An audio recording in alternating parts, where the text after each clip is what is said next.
honor the Divine Mother and follow the teachings of A Course in Miracles and the principles of love. We see you as a unique expression of love, capable of divine embodiment and the principles of love. We see you as a unique expression of love, capable of divine embodiment. Am I echoing? No, that was me. Take it Oh, away. okay. Okay, I'm glad it was you. Okay. We honor the Divine Mother and follow the teachings of A Course in Miracles and the principles of love. We see you as a unique expression of love, capable of divine embodiment. Here at SpeakEasy, truth is our passion, love is our religion, care is our currency, and peace is our goal. We attempt to speak easily about tough and tender topics so that we can navigate life with greater wisdom and grace. We devote this service and all services to the Divine Mother, Mary Magdalene, Jesus, Buddha, and to all the holy names of God, to all saints and enlightened teachers, as well as their teachings, specifically the teachings of A Course in Miracles. We welcome you, and we're so glad you're here. We are a social media friendly community. We invite you to check in on our Facebook platform, share our invites and events. And if you're watching our live stream on YouTube, don't forget to like, subscribe, and share. We are a spiritual community with a global message, and we invite you to help share the message. If you received a reminder text today and you know someone who could benefit from this conversation, just copy, paste, and text them the invite. It's that easy. And everyone likes to be invited. It's so great to be here with you this morning. If this is your first time, welcome. If this is your second time, welcome back. Our hope is that you make this your spiritual home. Our spiritual community is a place to connect. We love to be able to recognize you by name. So if you are comfortable, please add your name on your Zoom profile. Here's a summary of what will happen this morning. Before we get to the talk and community conversations, Regina Vertico will be sharing invitations and announcements. She'll be followed by Gigi Laporte, who will lead us in prayer. And then we have the talk, the community offering, and then the conversation. In this conversation after the talk, we encourage you not to leave your brains, your beliefs, or your background at the door. We don't have all the answers, but we love the questions and we love the conversation.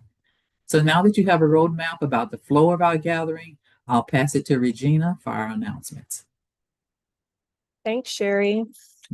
Good morning, good day. My name's Regina Vertical, and I'm a grateful member of SpeakEasy and A Course in Miracles. We are a virtual community offering daily classes and events on Zoom that support your spiritual journey through the week. Some of the highlights that we have this week: on Saturday, October 4th at 10 a.m. Central Time, Elizabeth Keats leads the work of Byron Katie, and it's awesome. In this class, you get to learn how to use Byron Katie's The Work, her worksheets, to release resentment, fear, and judgment with this easy and practical method. It's also available by private appointment if you email Elizabeth, and her contact information will be in the chat. Also, beginning on Monday, October 6th, for 12 weeks at 10 a.m., you can join us for the Artist's Way. This course is led by Maureen Muldoon and Jerome Imhoff and is inspired roadmap that offers precise steps to unlock and reinvigorate your creativity. It will support you in achieving in alignment, accountability, and action from the initial concept to the ultimate fruition. And I've taken this before. Again, highly recommend if you've never done it. Registration is now open, so make sure that you reserve your spot. And I was also invited to share a little bit more about sacred movement. Sacred movement is a practice that was birthed 5 years ago during COVID. Maureen was doing a talk on the chakras, and I teach yoga, and I was like, why don't we do this together? I don't actually remember who said it to who, but either way, we started doing chakra yoga once a week in alignment with whatever the talk was. and it was so well received, we decided to expand it. And over the course of 5 years, it is now a practice that happens on Monday, Tuesdays, Wednesdays, and Fridays. We do a consistent yoga practice on Mondays. The sequence is always the same, but it's never the same in our bodies. On Tuesdays, we do a chakra focus practice. We weave in Kundalini, and a lot of this is just about energizing our bodies. On Wednesdays, we do the 5 Tibetan rites, also known as the Fountain of Youth, and we chant and we pull cards. And then Fridays, we do yoga with light weights. I love this practice so much because it's very accessible to anyone who's willing to get online. You never have to turn on your camera. You can do whatever you want behind the camera, modify being present with your body. And we also weave in A Course in Miracles, because as we know, we aren't really this body, but we need to take care of it. And so this 30-minute practice is available to you, and all you have to do is sign up one time, and then you get to come whenever you feel like it. And we have some really consistent, loyal people, which is why we're doing it 5 years later. And I'm just so grateful that chakra yoga was birthed during COVID, and that not only for the people who come, but for me, it makes me get out of bed and move right away and shake my energy up for the day. And we take things in small bites, not big, huge leaps, so that you can honor your body. And for anybody who says, I can't do yoga because I'm not flexible, you don't come to yoga flexible. You come to yoga to become flexible. And it's a daily practice. It's not like you're going to wake up every single day flexible. Every single day, my body's tight. And every single day, I move it into flexibility with ease and grace and light and love. So I really hope that you consider coming. And thank you for letting me share this today, Maureen. And everybody have a beautiful day. Of course. Thank you, Regina. And you probably mentioned it, but it's 30 minutes. It's not like an hour. And that's what I love about it, is like 30 minutes. They say all you need is 20 minutes, but like it's a beautiful, conscious 30 minutes. And yeah, check it out. It's a great way to wake up, to move the body, to self-care. We're going to talk about self-care today. So thank you so much for your service. Yes. I love doing this so much. So I'm going to put the link in the chat. If you're already signed up, you don't have to sign up again. But if you haven't, check it out. You don't have to know how to get into tree pose. You can take it in small bites. So just come and check it out. And I promise that you'll feel good afterwards. Thank you. Now we pass to Gigi for prayer. Good morning, afternoon, wherever you are. And another practice I know that we like to do here is to speak of gratitude. So before we do a prayer, I would like to just express gratitude for Maureen and Sherry, for Will, for Vince, for Regina, anyone who's come before this to make this service what it is. Service is prayer in action, it's a moving prayer. So that being said, I invite you to turn within and just know that God is right here and right now. O great spirit, light, love, dwelling within our being, our soul, our humanity, we invite you to overshadow, overcome our little minds that we may think your thoughts of love and kindness. Let us know our oneness with you and all life so that we can radiate your love and light. Guide us to release all air of separateness. Prevent us from judging our brothers, our sisters, and ourselves. Let us bask in the warmth of your glory. Let us know true namaste, spirit bowing to and communing with spirit. May we know heaven and earth, within and without. Amen. And so I invite you right now to just put a soft smile on your face as we give a few minutes to our divine. Just be still and know.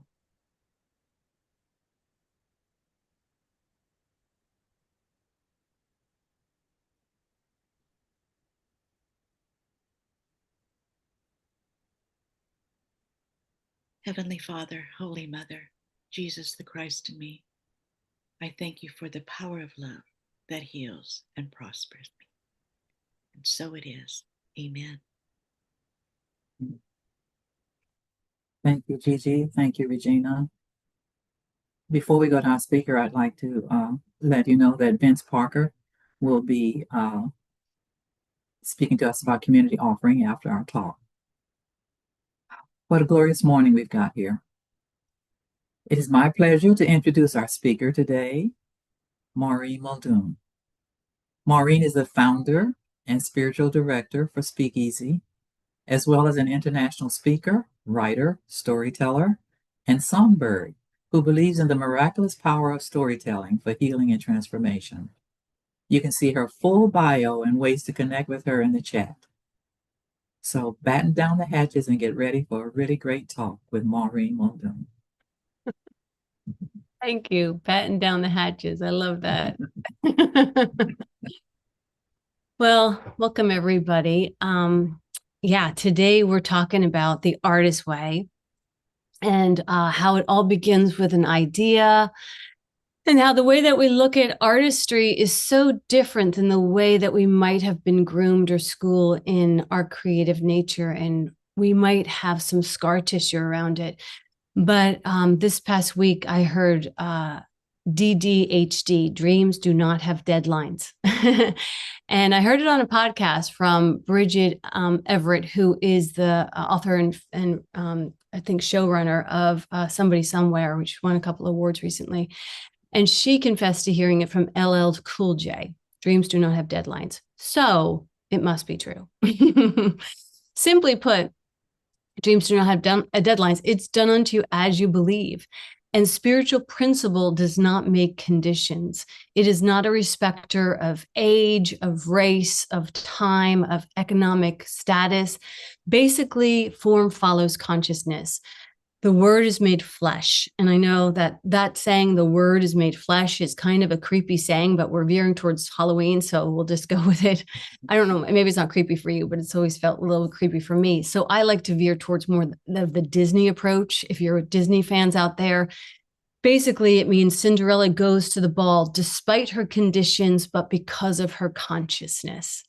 Her belief or her, psychedelic trip is so hard held by her that she deserves to be at the ball, that birds and mice literally attempt to help her get to the ball. Now, this could be an example of how when we believe something, all of nature conspires to support us. And I hope that you have felt that in your life. And I hope that that's something that you know for yourself. Yes, I understand that Cinderella is a fairy tale, but there is symbolism in every story.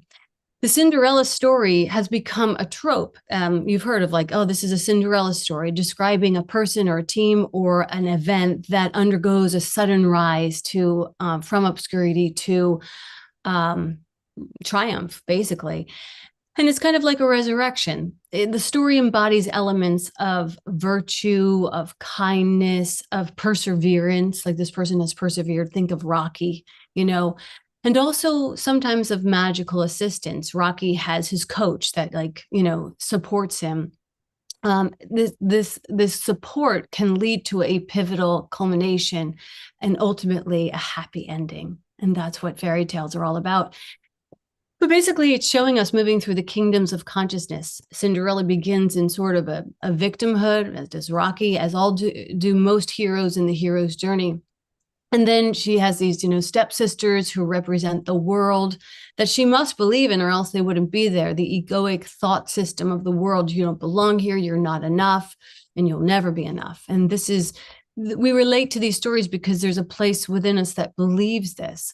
But there's another way of seeing, and there is an unseen source that's actually invested in our highest good. And as we begin to wake up to that unseen source, we begin to develop faith. We begin to develop a consciousness, a communication with our divine. Let's call it God. And in her case, she called it her fairy godmother, which is kind of a nice word, godmother. However, this is where Cinderella veers off from the Christ story. We venture into the artist's way. It's sort of essential, I think, for us to know the difference between and understand the distinction between a story and the truth. So we may, be tricked as young artists to believe in the stories, the Cinderella stories, and that we have this idea of like happy endings, but is there a happy ending? Because she might have moved through these blocks, these beliefs, and connected with her source. But this source in this story is more magical than miracle, because we come to find that this source is conditional, right? You can attend the ball, but you must return by 12 midnight, because you don't actually belong at the ball, right? So don't forget who you are. You're going to go back to that ashy nobody that you started with. This is a temporary, splash of happiness. Don't get used to it. And that is what passes for, our critical thinking. We're conditioned into thinking, projecting a conditional God. And what was the conditions of her thinking? In this story, it seems that her goal, the highest she could achieve, is to have romantic love. But, true love is called, romantic love. But really, true love is that which comes from our source. I know the romantic side of us doesn't really like to hear that, because we can't imagine having a romantic relationship with God. But why not? So this love affair with God, or this love affair with creation, that's what the artist way is inviting us into. That's what Course in Miracles invites us into. You were created to create the good, the beautiful, and holy. So, and in this agreement with this unconditional God, you don't have to fit into some glass slipper, or any of the world's criteria to deserve this type of love. But these fairy tales, they unconsciously teach us to settle, to surrender ourselves, and to surrender ourselves to the systems of the conditional world. So this is what the artist way helps us to wake up from. We need to not just break the glass slipper, we need to break some glass ceilings on our consciousness. That's what we need to do. And of course, the Miracles tells us we're under no laws but God, and yet we limit ourselves and limit ourselves. Of course, Miracles tells us we're not a body, we're free from these conditions. Who would we be if we really believed this truth? The artist way isn't just about healing the blocks and the beliefs that keep you from this unconditional state of joy and creation. It reminds us that we're at choice. So we want to know what our choices are, and that our choices are coming from conditional or unconditional. Because again, it's done unto you as you believe. This is the law. And you can misuse the law if you like. When we go back to that creepy saying of, the word is made flesh, the word is capital, and it represents God. When we misuse our words, we make hell. And we align with the word of God, or when we align with the word of God, we actually don't have to do much more than that. We become channels. We become the word of God, and recognize that the word of God is only love. It brings us to this true love that invites us into this experience of unconditional. So are we tapping into that power? Do we know about that power? Not knowing about that power makes it harder to tap into. But if we're tapping into that power, are we blocking ourselves with our limited beliefs, or quote unquote, our wicked stepsisters that are coming from inside the house? Have we convinced ourselves? Do we have these wicked voices within us that are convincing ourselves that we're not enough, or that we're too much, but never exactly right? And if we're living in these limited thought systems, thoughts that limit yourself, your God, or your brother or sister, if we're living within these limited thought systems, it means that any thought that is a negative, a limited thought system is basically any thought that's a negative judgment on anyone or anything. And I know that sounds sort of immense to think, am I going to eradicate all of my negative thinking? Am I going to eradicate all of my judgmental thinking? Well, you don't have to if you want to go on miscreating. I mean, you're at choice. But basically, we've left Eden and we've gone out to suffer for our God-given right to create. And we make creation an endeavor that feels like we're suffering. And if you've done this, you could undo this, because suffering for your creation is nothing short of martyrdom. You've decided to go the hard way, but you could choose again, and I do hope that you do. because we need more people in the world who are demonstrating effortless ease in regards to their creation. It's natural. And this is what the Course in Miracles says. It says in this section, which I think is really interesting, it says the Garden of Eden is the pre-separated condition, whereas a state of mind in which nothing was needed. So when you come as an artist, when I come as an artist, when I started out as an actress, I needed, I was so needy. I was like, I need to get the job and I need to figure this out and I need to understand how. When I began to recognize and shift my thinking to knowing that I was bringing something to the party, that I was completing, that I was not needing, that I was completing the project, that I was the thing that the producer needed to complete the story, it shifted everything for me. So this section says, it's a state of mind in which nothing is needed. When Adam listens to the lies of the serpent, or in this case, the stepsisters, all he hears was untruth. You do not have to continue to believe what is not true unless you choose to do so. So we have this voice that says you're lacking, there's not enough. And, the world continues to pick up the script and perpetuate it because it can keep us in a very controlled and small state. But when you stop believing that, you can regain your ability to create. So you can hear all of the lies of the world, but you're only affected by the ones that you believe. And so it goes on to say in A Course in Miracles, and all that can literally disappear with a twinkle of the eye because it's merely a misperception. What is seen in dreams seems to be very real. Yet the Bible says that a deep sleep fell over Adam, and nowhere is there reference to his waking up. The world has not yet experienced any comprehensive reawakening or rebirth, but I think we're on the verge of it. It says that such a rebirth is impossible as long as you continue to project or miscreate. So as long as you continue to judge what is. It goes on to say it still remains within you, however, to the extent as God extends his spirit to you. So, God extends its creative spirit to you. You get to extend that creative spirit. It goes on to say, in reality, or in love, this is your only choice because your free will was given you for your joy in creating the perfect. So we're saying this creator that created us gave us free will, that we could choose love or we could choose fear.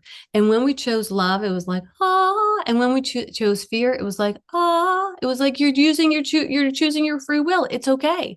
In your fear, you're kind of breaking off and you're not allowing yourself to actually create, which is kind of sad for you. But I've given you free will, so you can do what you will with your free will. But the optimal use of your free will is to create joy and perfection. That is what it says. Your free will was given you for your joy in creating the perfect. So like when Regina's talking about her ministry of doing this yoga thing, it's her joy. It's what lights her up. And because it's what lights her up, it becomes perfect. It becomes this perfect offering that's unconditional even. Like she's doing that for love offerings. Like she's saying, I love this so much. If you love it too, if you love what I do, love me back. So that's how you kind of know there's this beautiful seed at the center of what is created and what is miscreated. What is created in unconditional love. I hope everybody understands that, but we can unpack that further if you'd like. So, but basically it's saying your free will was given you for your joy in creating the perfect. So be sure to use your free will that way, meaning look for your joy. So we don't always use it. We don't always use our free will to create the perfect. We use our free will to make up this illusion. And maybe illusion was supposed to be more of an ill version of you who is addicted to the belief in sin. To use illusion to recognize sickness or separation or scarcity helps keep the prodigal son lost. And I like to think, I was trying to play around with that word illusion, loose son, meaning that you are the prodigal son and you've gone loose and you want to come back. Or Will told me one, he said, ill-used son, in that you take the sonship and you use it for an ill intentions. And I was like, oh, that's pretty good. Anyway, it's a work in progress. We're still working on it. If you have any ideas about that, go ahead and share them. But let's look at this from the positive perspective. What does it mean to create perfectly? In the Gospel of Truth, it says, this is the perfect day, and within you dwells a light that cannot fail. Now that sounds pretty perfect, doesn't it? When I first stumbled upon that line all these years ago, I remember sharing in the Course of Miracles, I was like, man, what would happen if our moms and dads sent us off to school every day saying, this is the perfect day, and within you dwells a light that cannot fail. Nobody would need the artist way. I'll tell you that much. We'd all be just manifesting and creating and engaging and collaborating with such ease and grace that we wouldn't doubt ourselves.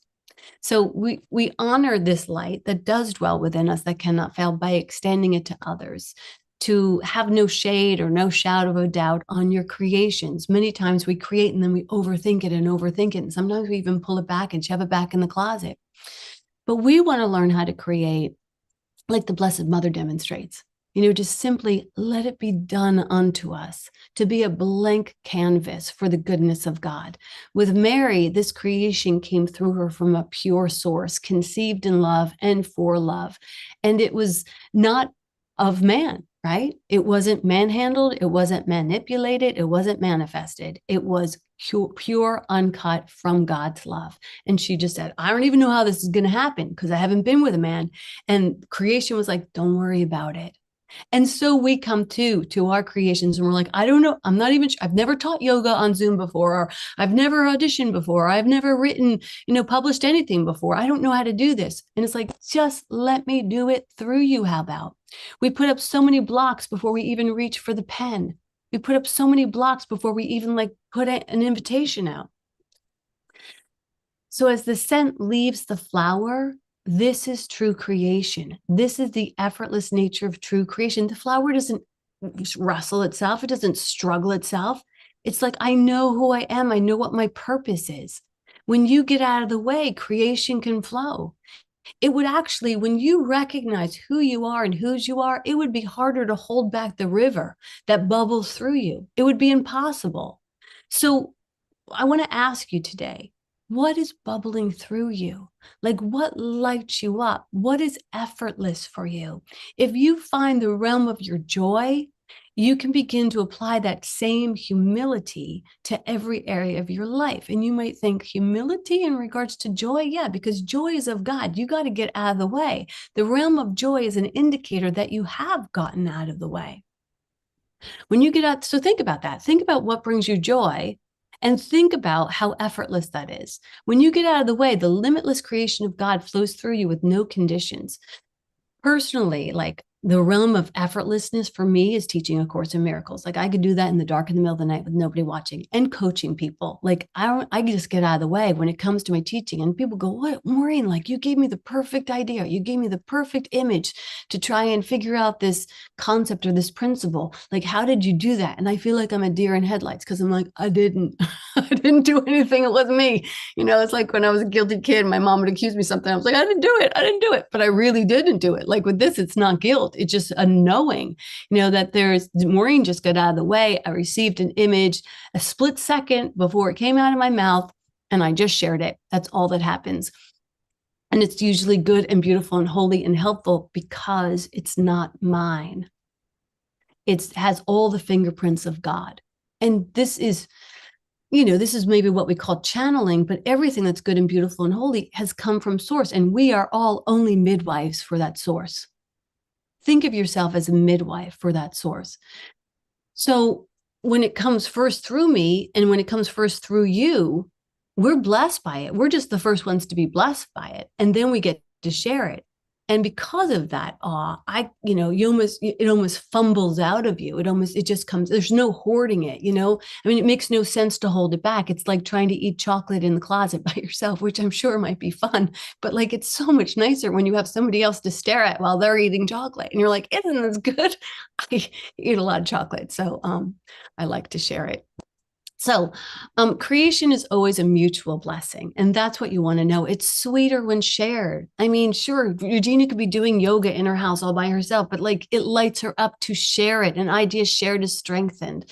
And it's sweeter to be shared because it's literally an extension of God's love. It's not special. It's not precious. It's meant to be shared. Sometimes we think things are too precious and too special that we kind of hold them back. But when it's truly holy, it just bubbles out of you. And just as an example, so you might seek for where the river runs in you when attempting to apply these ideas in your life. The effortlessness that I have with the Course in Miracles is what I like to is what I would personally like to experience when I'm singing. So I don't have that in every area. I come to singing with a little bit more like, I hope I'm okay. I hope people like me. I'm getting better at letting go of Maureen, but I haven't mastered it there yet. I don't have that with baking. I am not that way with gardening. Okay. Even as a wife and a mom, I kind of guess myself, so there are realms where there's still Maureen involved, who thinks that she's important or unimportant, however way you want to go. So, but I'm hopeful. And I'm hopeful, and I know that if I have manifest this, or not, I won't say manifest, if I have experienced this, if I have gotten out of the way in this area, I'm willing to get out of the way in every area. Jesus said, this and greater things shall you do. And this is the truth for you. And this truth is true if you also remember that this and greater things will God do through you. So you can let go of the reins. Sometimes when you think this and greater things shall I do, like, oh shit, like I'm not sure I'm doing greater things. Just get out of the way. So say this and greater things will God do through me. Let God sing through you. Let God mother through you. If you feel crunchy or, stuck there, let God garden through you. Whatever it is that feels kind of sticky for you, let God do it through you. Another aspect of creation that I wanted to remind us all of is that it's like it's nature. It's beautiful in every stage, even if we judge it's not beautiful in this stage. It's regenerative. There's no ending to it because there are no happy endings, but only, like fairy tales, happily ever afters and afters and afters and afters. It continues on. Creation continues on, and creation inspires creation. So like when I do the story night at VoiceBox, somebody will hear a story on stage and somebody else will come to me later and be like, I think I have a story to tell on stage too. And they were inspired by the story. Richard got on early today and he was telling me about the books that he published. And he was saying to me, like, you inspired me to do that. Now, I didn't set out to inspire him. I just did it because it was my thing to do. So we get to do our thing. And when we do our thing, it inspires other people. Creation inspires creation, and there's no end to it. I wanted to read the beginning of my second book, Spiritual Vixen's Guide to an Unapologetic Life, because it talks about how there's no endings, even when it looks like something has ended. Because these days it feels like a lot of things are ending, and I just want to reassure us that that's not true. So this is what I wrote back in the day. The end is an odd way to start a story, but it's actually, I'm sorry, the end is an odd way to start a story, but it was actually the end where it all began. It's funny now because I didn't know it was the beginning. I would have bet everything I had that it was the end. It had all the markings of the end, the silence, the pain, the separation, the secrets, the terrible tumble down feeling of it all. As I stood with my young son in the middle of a New York winter storm, snowflakes melting on our upturned faces as we gazed towards the moon over Central Park. Owen was 3, his eyes filled with awe and wonderment, his cheeks ripened to the sweetest shade of pink, and I watched him take in the magic of his first time seeing snow. He was an LA kid. He lifted his little hands, palms up and open to the stars, celebrating the beauty of something falling down. I was, and I am quite proud of that writing, not because I wrote that book. The truth is, I knew my story. I knew what I was going to write, but when I published that book, it was the same year that I actually published my first book. And I got a publishing deal and I got a deadline for that second book. And I had to produce the second book within 8 months. Now, it took me 10 years to do the first book. So I knew that when I got that deal, I was like, oh my God, I am over my head. So I decided somehow that I wasn't going to write the book. that I just let it be done unto me. I had no other choice, And now when I read it, I know that it was channeled, because when I handed it over to the publisher, I was like, I don't know if it makes any sense. I hope it makes any sense whatsoever. I didn't tell her that. That was just my fear. Like, I don't even know if this makes sense. And people got back to me and they were like, we love it. We love it. We love it. And I was like, oh my God. I'm like, I know I didn't write it. I'm so glad I didn't write it. So like my son, I was in awe of this book that just fell through me. That's how it happened. It fell through me like New York snow. But even more in awe of the book that fell through me, I am still in awe of that woman who decided DDHD, dreams have no deadlines, because my whole world was melting in that moment. I had a kid on my hip. I had a husband who was leaving me. And my soul knew at that moment, though it didn't know how it was going to handle it, it knew that fetal position was fatal position, that I was either going to die or rise. And I needed to stand in that moment. I needed to not fold up on my options. And the strength that I summoned was not my own, because at the time I had just finished reading 2 books, actually more like eating these 2 books. That would be Paramahansa Yogananda's Let There Be Light and Julia Cameron's The Artist's Way.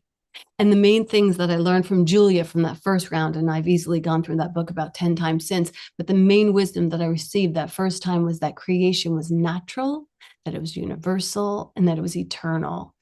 And a few years later, I found Course in Miracles, which reaffirmed for me those ideas as well, that we are here to create the good, the beautiful, and the holy, and that life itself is a creative energy, and we are participating in that creative energy, participating in the awe of it all, even and especially when everything is falling down. Even as everything in my life seemed broken, my son's wonderment at snow reminded me, inspired me that life is always creating something new and beautiful if we're willing to see it. But I had to keep my eyes wide open in that moment. Creation doesn't stop just because we do. And dreams don't expire just because circumstances change. I had moved to LA to be an actress, and I had a calling to fulfill. And I, like all good heroes in a story, had a good fairy godfather. It was my dad who called me, and he said something to me that lit a fire under my ass more than anything else could have lit a fire under my ass to move towards my dream. And what he said to me was, Maureen, you can always come home and I can get you a job as a secretary.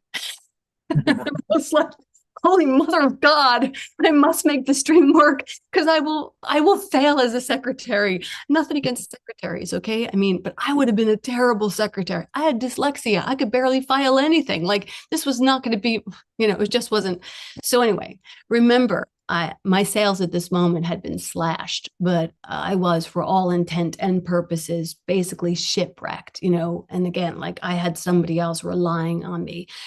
But because of this book, Julie Cameron's book, I had some fresh wind in my sails, slashed or not slashed. And because of this book and the stories that she regales us with in this book, it made me move and lean in towards, infinite possibilities, creations, and the idea that God's limitless love is always for me, even when the world falls down.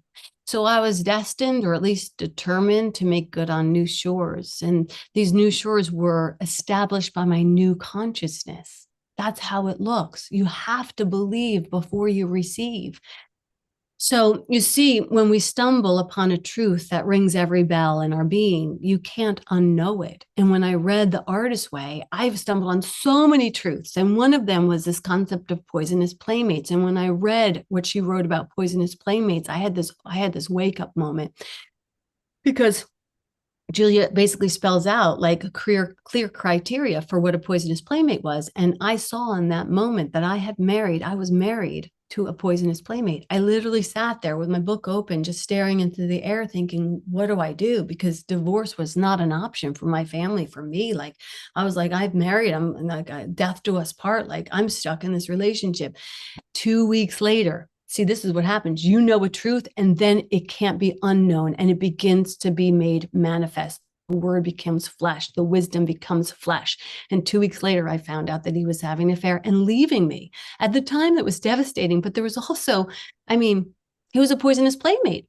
And so the Holy Spirit was taking care of me. Now, sayonara, poisonous playmate for sure. But it seems that I had woken up my consciousness to move past this block. And I want to be clear.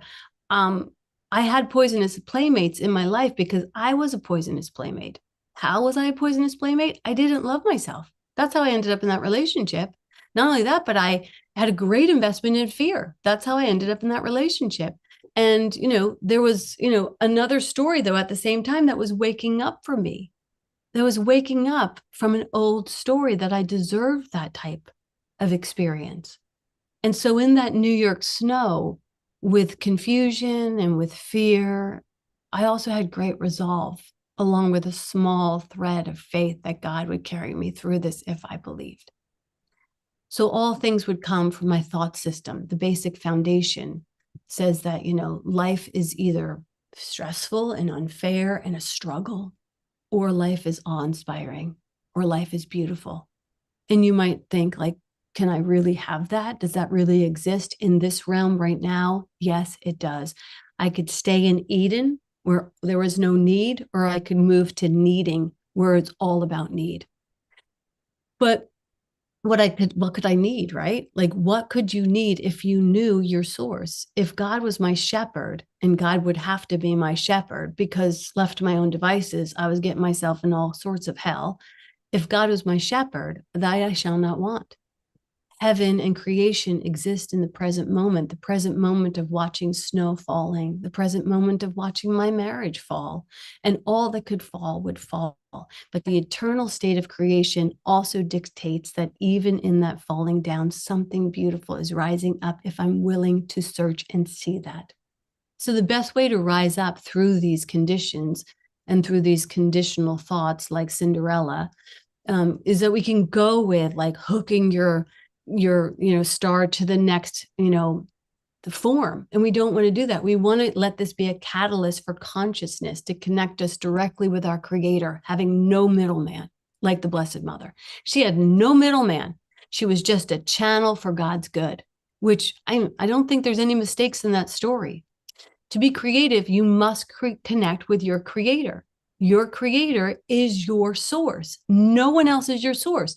The branch that is disconnected from the tree has no hope of apples. You see what I'm saying? We must connect with the source, and the Artist Way gives us the tools to connect with the source. So I'm going to close with this, and these are the tools that we're going over in the Artist Way. But whether you go on this course or not, you can always get the book and just follow along. But I want to inspire you to make this a flush time of creativity, because we need more artists in this moment.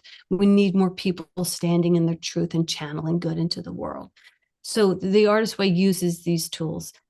Number one is the morning pages, which is both for me was like a wound and a salve, because it was like a place where I could just lay my truth down, and my lies and my limited beliefs and my fears and my obsessions. And prior to the Artist Way, I was a writer and I considered myself a writer, but writing the pages sort of helped me to see what I wasn't willing to see. It helped me to like wrestle with these deeper demons of low self-esteem and undervaluing myself.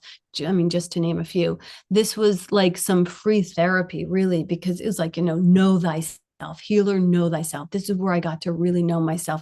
And when I got to see my blocks too, and my beauty as well, like I got to see it all. These pages really woke me up to a poetry that was in me that was kind of laying dormant, because I didn't know I was worthy of having mystical experiences, but we all are, So, and, when an artist creates, that's a mystical experience. And you might think mystical experiences are some woo-woo thing out in the desert with Birkenstocks. No, when an artist is creating, you are consciously connected to your divine that is creating through you when you become a channel, and that is a mystical experience. So next was the artist dates. And man, did that cure my codependency.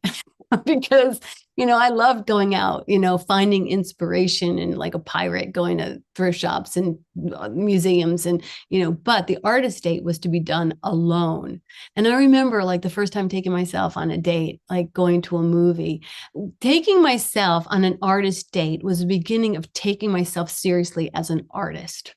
That was the beginning, and it became a practice even to this day, I know it might not sound big for other people, but this is my experience, and I hope you share your experience when it's conversation. But going to the movies by myself, it felt so, I don't know, I can't even explain. It kind of felt what I imagined my son felt like when he was watching snowfall. It kind of felt like, oh, I'm doing this, and I don't know why it felt that magical, but I mean, I grew up with eight kids in my family. Like, I didn't do anything alone. Like, I was always a part of a community. And so doing something by myself was really radical for me. And maybe it won't be as radical for you, but doing it over and over again. Now I go on walks in the forest by myself, which now I'm alone in this cabin in the middle of nowhere by myself. And I'm like, this would have scared the dickens out of me. And it's amazing how much I love my own, what do they call it? I love myself. I love my own company. That's what I'm saying. I love my own company. This is only something you can find out when you actually let yourself experience your own company. You might not love your own company at first. That's okay if you don't. Then you get to know yourself and you start a relationship with yourself. So those are just some of the tools. And then there was this concept that she said, like, treat yourself like a precious object. I had no idea what that meant. But when I began to enter into like using the affirmations, and I think this was the first time that I started using affirmations, I would go on to become a spiritual practitioner and know all about affirmations, but this was the first time. And I remember the idea of treating myself like a precious object, which I was not doing at the time, in 1,000 ways. And it might have even been part of the catalyst that helped me to stop drinking, because I knew that drinking alcohol was not treating me like a precious object. So I had to learn how to handle myself with care. And although it felt awkward at first, and maybe sort of guilt-inducing at first, because I was like, who am I to treat myself with care? I got used to it. And in getting used to it, it sort of bled into every other relationship. And if you want to be of service, you have to start with you. If I wanted to be of service, I had to start with me. I couldn't give what I didn't have. My self-care is a service to everyone. That's what I came to learn. That's a big thing to learn. So the Artist Way isn't just for artists. It's for anyone, willing to discover the spark of play and wonder and possibility. Anyone who wants to remember what it feels like, not just remember what it feels like to experience the awe of falling snow, but to actually live there. So that it's not just a splash of happiness in the middle of, drama, but it's actually the way that you live in awe. This is possible. Everything is an opportunity for your journey of refinement, says Fran Drescher. And I know you don't really hear her quoted too much in spiritual circles. She's not really the poster child for refinement, but this is what she says. Refinement is the process of removing all impurities or unwanted elements from a substance. This is what we do with the Course in Miracles. This is what we do with the Artist Way. We're repeatedly inviting to release everything that is not God, to forgive everything, to give everything, to have all, give all, to remove the blocks to love. This is a life of refinement. And although many of us come to this idea through the Course, it's actually woven into so many different philosophies and theology. Tolstoy says, truth like gold is to be obtained not by its growth, but by washing away from all that is not gold. We too are removing all of that stuff. Recently, I had an opportunity. I'm actually going to close with this, I swear. Recently, I had an opportunity to go through my stuff. We sold our house and we moved, and, this was in a small inventory. This was a huge overhaul where I was looking and taking a inventory of what I was pledging allegiance to, what were my agreements from the major into the minor. When we sold our house, there was a time of assessment and staring at all of these items that I had accumulated over spatulas and stilettos and spiritual, sacred knickknacks, and what was going to come into this new chapter and what wasn't going to make the cut. And, what would I bring forward? And it felt like a true journey of refinement. This is what the Artist Way does for us. It requires us to look at what we are willing to wake up to. From the dream, we take an inventory of our lives, our precious and beautiful lives, and it beckons us into this adult conversation, not so that we can jump into the bed of Prince Charming and go on having second-class status in our own lives, but so that we can experience this love, this unconditional love, So do we go on chasing glass slippers or busting glass ceilings? That's the question. Glass slippers, by the way, do not seem very comfortable. It sounds worse than the life of walking on eggshells, if you ask me. It's not a life worth living. So it's time. It's time to harness the brilliance that's designed to bust all the illusions, undam all the rivers of love, so that we can seek and experience and express our divine creation as perfect children and channels for love. And that's the word.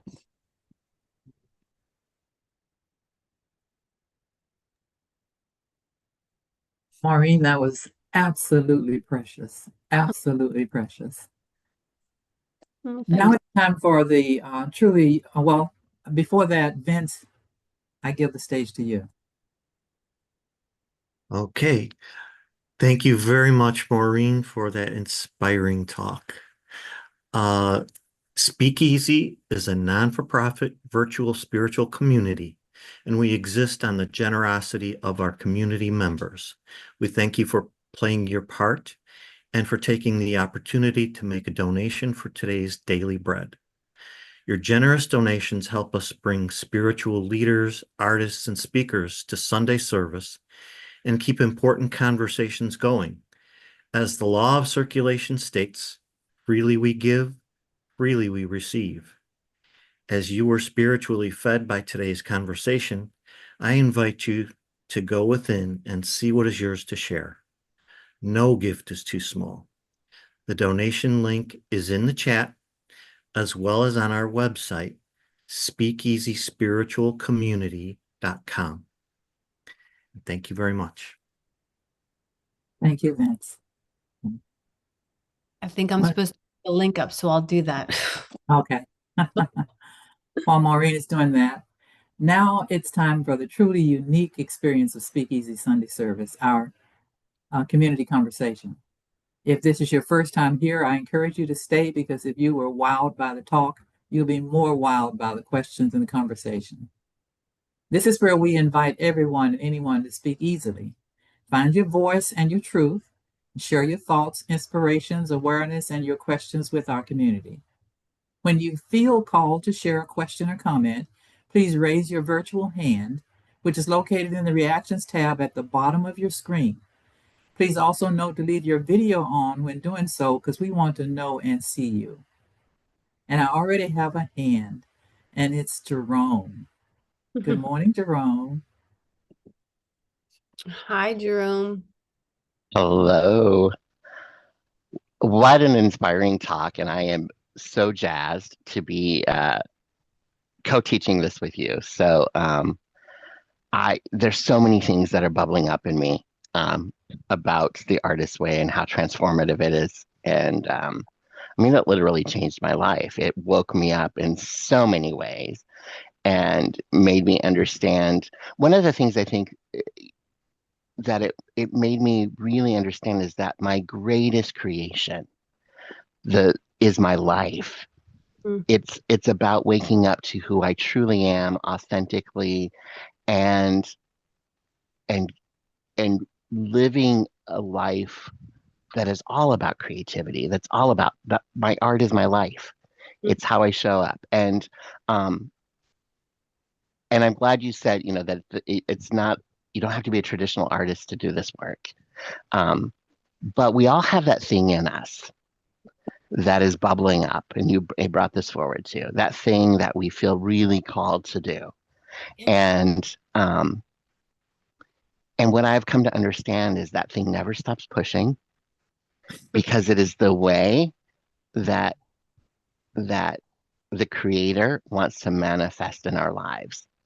It is the way that the creator is going to be brought forward through us. Yeah. And I just want to, if you don't mind, I want to read one little bit from The Artist's Way. It's one of the very last essays. But every time I think about The Artist's Way, I think about these two sentences. And Julia Cameron writes, "As gray, as controlled, as dreamless as we may strive to be, the fire of our dreams will not stay buried.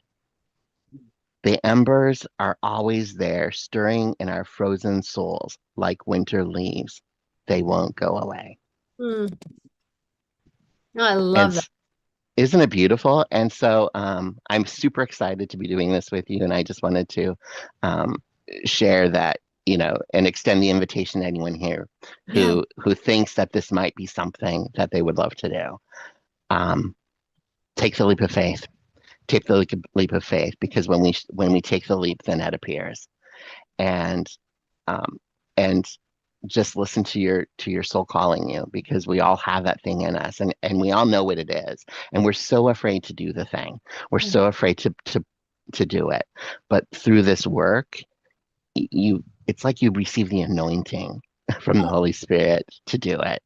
And Yeah. It's just really a beautiful process. So I'm super jazzed. I can't wait. It's funny because when I first started talking to Jerome about this possibility, I sent him over this other curriculum for a course that was called A Course in Creating, which was a 6-week course that I created for Course in Miracles creation. And then we just, the more we stirred the pot, the more we're like, no, let's do the artist way. And the reason I made it 6 weeks, because I felt like the artist way was too short, but now I feel like it's not, like we're all creators and we all have blocks. And there is this program sort of, it helps to unblock the flow. I don't know, in ways that I couldn't even comprehend. I remember when people came to the Course in Creating who were major artists, and they took that course with me, and they would say to me, like, I didn't think you had anything to teach me about creating, and it's like, it's so much more than just creating, it's looking at yourself. It's looking at the ways that you undervalue yourself. It's looking at the ways that you compare yourself. It's looking at the ways that you shut yourself down. It's looking at the ways that you don't care for yourself. And the world responds to how you treat yourself. Oh, we got a whole bunch of hands up, so I'll stop talking.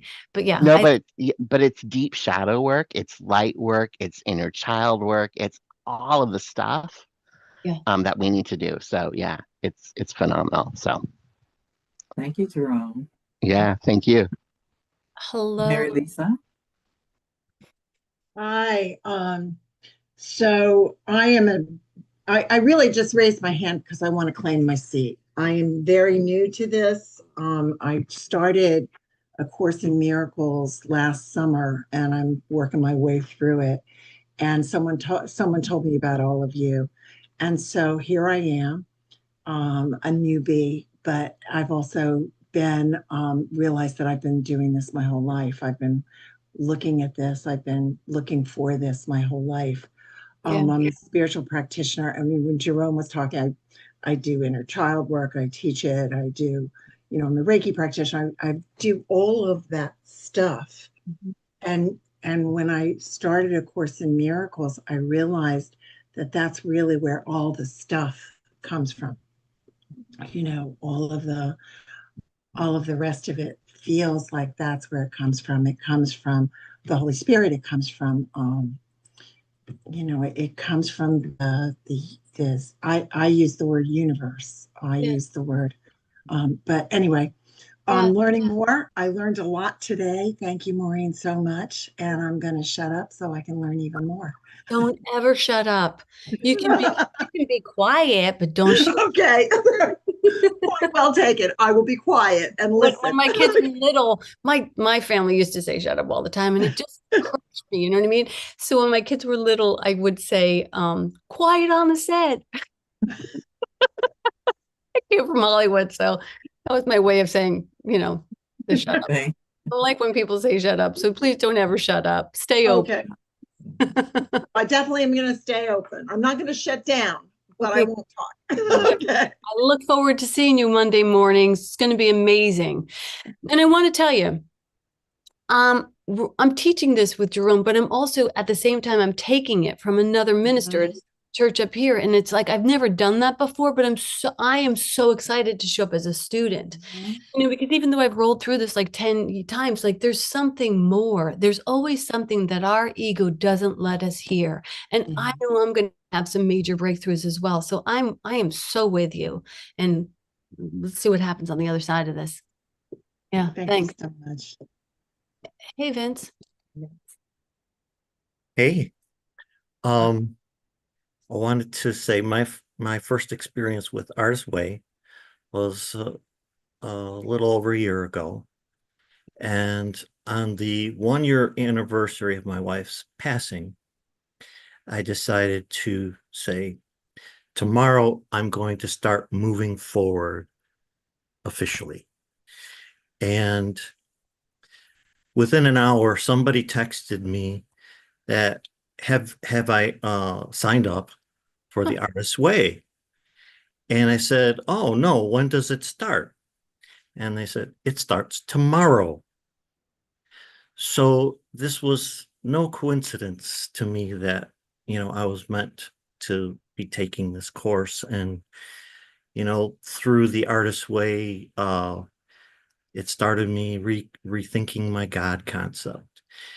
The artist states gave me permission to do things on my own, to get used to doing that. It was like a homework assignment. So, I had to do it. Mhm. And it really made it easy to get used to doing those things. Mm. So, and in addition to the writing itch that I was trying to scratch. So there were so many things that I got out of it, and it was a wonderful thing. And I signed up for it Well, because it was so great. that's awesome. And I know, like, when I introduced Vince on stage the other night when he was doing a story at Voice Box, and I just said, because he's been in my writers group for so long, and I was like, this guy thinks he's telling a story, but he actually has a one-person show. He might not know it yet. It's these things expand. And what we have right here is Sherry Ransom, who is a several-time author. She's written so many books. So I wonder, Sherry, if you have any words of encouragement for a man who's just finding his first story, and what it looked like when you started writing, and how that rolled into the publishing of several books. Sorry to put you on the spot, but it's you gave the greatest clue today when you said that the fetal position is the fatal position. Because when ego wants you to stop writing or stop creating, it tells you to go take a nap. yes. And you put yourself in the fetal position, and it's fatal because the energy level leaves you and everything leaves you. So it's the thing about creating is just staying energized. And you stay energized as long as you stay with the work. The best way to work creatively is to set a time. I believe that if you create at the same time every day, a muse will literally meet you at your desk. And you will know the muse met you because you will work, and you'll look back at what you did, and you say to yourself, who wrote that? You literally say that, who wrote that? I mean, you were there typing, but you don't recognize what is on the paper. Then you know the muse is at your desk, and it happens every time. But the same time really works really well. Yeah, I love that. Renna, if you put your camera on, I can highlight you. So yeah, there you go. I love that, Sherry. And add spotlight. I'm just wearing a couple hats here, so let me just do that. I feel the same way. I mean, there's love and law. There's discipline in this. By the time I'm done with the Artist Way this time, I'm going to know several more songs on the piano. It's not going to happen magically. I'm going to have to sit down. First of all, I have to get a piano. That's gonna happen. I got a free piano, and to get it to the island was like $2,000. I'm like, I can't pay $2,000 for a free piano. So I called my friend. I'm like, hey, can you figure out a way to get this done cheaper? He's like, absolutely. He moves big pieces all the time. And where there's a will, there's a way. And there's that but the world will bow down and deliver to you if you say, I'm serious. And showing up to yourself is a way of saying, I'm serious. I'm not effing around here. I'm going to be playing the piano. I'm going to be writing this book. I'm going to be publishing it. But don't let somebody drag you through the threshold. We're not looking for Prince Charming. You know what I'm saying? We're like, you have to stand up and walk. So, hey, it's Rena. Rena. Hi, Rena. Yeah. I I just wanted to say I'm a huge proponent of the Artist Way. I did it for the first time at the start of the new year, and that was actually when I started attending SpeakEasy. And it's a very surprising process because you learn so much about yourself. So I had self-taught myself ukulele for about a year and a half, and then during the morning pages, I was all of a sudden I was writing poetry. I didn't know I wrote poetry. Then I was writing songs. I didn't know I wrote songs. Like, and now, I recorded my first song this summer, and it really is something that is very surprising and opens up doors. I've learned a lot about letting go and just letting the process, Yeah. letting those doors open, taking those opportunities, even though I'm scared shitless. And I had a question though, because your course is at 10 a.m. on Monday, and I'm working at that time. What what might it look like if I was, yeah, not attending with you guys? Because I wouldn't be able to interact with you. Yeah, we have a WhatsApp group and we have a recordings that will go out. And then we'll probably have additional meetups so that we can get people who are working during that time. We did put it out to the community to ask like what other time works for them. But there was no unified other time. So, Sure. but you know what? Like, yeah. If there is a better time that works for you, like I'm sure we can figure something out where we get at least every other week or something where you get support around it and you feel like you're in community, because I think that's a really important part of it. Yeah.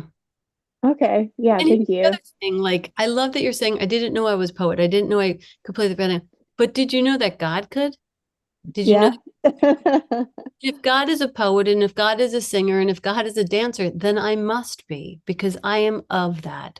I'm an extension of that, and all gifts are given equally to all sons of God, according to A Course in Miracles. Now, I know if you put you and me up against Barbara Streisand, we might be thinking, oh, that's only because she has so much confidence and she has taken it seriously. And I don't mean to say taking it seriously, because in the course it says like all separation happens when the Son of God forgets to laugh. We don't want to like take it too seriously that we drain the joy out of it, right? Like when I became an actress in Hollywood, there was a time that it was like, okay, now this is also my well-being, like this is what pays my rent. And then I started taking it too seriously, and then it became very uncomfortable. And so I had to go back to like the original invitation, which was, this is for joy. Let me remember to do this in joy. And you see somebody on stage who's having a blast and you can't take your eyes off of them. You know what I'm saying? So awesome. All right. Hey, Justine. Hi, guys. Well, you don't seem to need any more support around how awesome Artist Way is, but I had to just quickly share. I too have done it many times, and I did it once with you guys, and it's never, you're never repeating the same experience. It's always illuminating. And I recently, and it was sort of a God-given moment where people asked me to help lead a group. And Jerome knows this because I was like, oh, he had some things and he shared with me. And it was such a wonderful experience to lead a group of women. And I recently went to a birthday party for one of these women. And at the birthday party, her husband gave her this book. And she opened it and she said, I have to thank Justine for this book. And it was all of her art and her poetry that she had written that went with it. And I'm telling you, like, the art was like, you need to get this in a gallery. Like, it was so astounding. And it was what she did with her morning pages. And it was so, moving to see that God moved through me and through someone else in the process of the Artist Way. And it truly is magical. And so that's really all I wanted to share, is that to just do it. And the continuation of the morning pages and how great it was for me and how many things opened up again for me. So it's just an incredible experience. So Yeah, it is. It's an incredible experience, and it's an eternal experience. Like we're eternally creating. We're always creating. You don't today is the day that you could activate and claim a great degree of creativity. I'm going to be brave. I'm a creator. I'm going to be brave. I'm a creator. So yeah. Well, thanks. Congratulations. That's amazing. Yeah, it was cool. You birthed that. That's awesome. Hi there. Don't have your name. Rafi. Rafi. Hi. I just, I've been a working actor for over 60 years and a writer and a director and all of that. And a wonderful, really a blessed career. I mean, just incredible. And then all of a sudden, I got old and it dried up. And I, wait a minute, what's going on here? And I looked and I realized there was a lot of subconscious aversion Yeah. having. Yeah. And being. So I went in and started finding those and pulling them up. These aversions. You can't have this. You shouldn't do this. And with all the excuses and the reasons and the rationalizations and all. That's just ego, just wanting to be right. Yeah. And I got out. I said, well, these are just thoughts. Yeah. They're just thoughts. And I brought them up and and the accompanying feelings with them and let them go. And now I'm directing a play. And things just started. Things just started. All I did was go and find in those aversions that they were subconscious, now they're conscious. And when you make them conscious, you can let them go. So I just wanted to share that. Thanks. Yeah, and here's the thing, like again, like the way you make your bed can be creative. The way you paint your face can be creative. The way you sign your emails can be creative. Like you don't have to wait for the part or the play or any of it. Like you can activate it today. What does that mean? Stay fresh. Just stay fresh with it. Like stay awake to it. Stay in the curiosity of, I don't know. I remember once I went to this wedding and I was supposed to be the minister at the wedding. And the bride came and she was like, can you help with the flowers? And I was like, oh, this is where I mess everything up. I don't know how to do flowers. I've never done flowers. And I went to this room with all these bridesmaids. There was all these flowers. And I stood before the vase. And I don't know why I had ever doubted myself, but I stood before the vase and I was like, this could go two ways. I could be really terrible or I could be really great at this. And I was like, I'm going to decide to see if I'm really great at this. And I don't know if I was good or bad. The truth is I had so much fun. I had so much fun. At this point, I would love to open a flower shop, but I mean, there's too many dreams and not enough time. That's a thought. But you're right. Like we sort of make it hard. We move into this martyrdom mindset of this is going to be hard, or I don't know how to do it, or I'm old. And those are all just thoughts. We don't have to, we really don't have to believe in them. Any limited thought towards you, your God, or your brother, out. Well, thanks, Rafi. We'll have to look you up and see your work. And good luck with the play. Keep us posted. Thank you. Yeah. Well, thank you. If there are no other questions, we will go into our final prayer with Gigi. Awesome. Okay, Gigi. Now I'm going to find Gigi. Let's see. Somebody's got their hand up. That's Justine. I think she hasn't taken her hand down, but thanks, Rafi. Gigi, do you got your camera on, Gigi? Yeah. I don't know where she is. Is she still here? Oh, there she is. Okay, Gigi, you can take the prayer away if you want to be on camera or not. And maybe not. Well, that's okay. We have a lot of people who can pray here. Would anybody like to take this opportunity to be creative? I'm sorry. There she is. You almost got your what do they call it? Stand-in almost showed up. Sorry, I should have let you know. I was just in, the little girl's room. No, Back. back. And I'd love to pray us out. Okay, here you go. So just centering back into that space of God, how good God is, how we each got to experience God through everyone who shared today, through every word, through everyone's consciousness that showed up today. It is true. God is so gracious, and we are so blessed to be a part of this amazing life of God.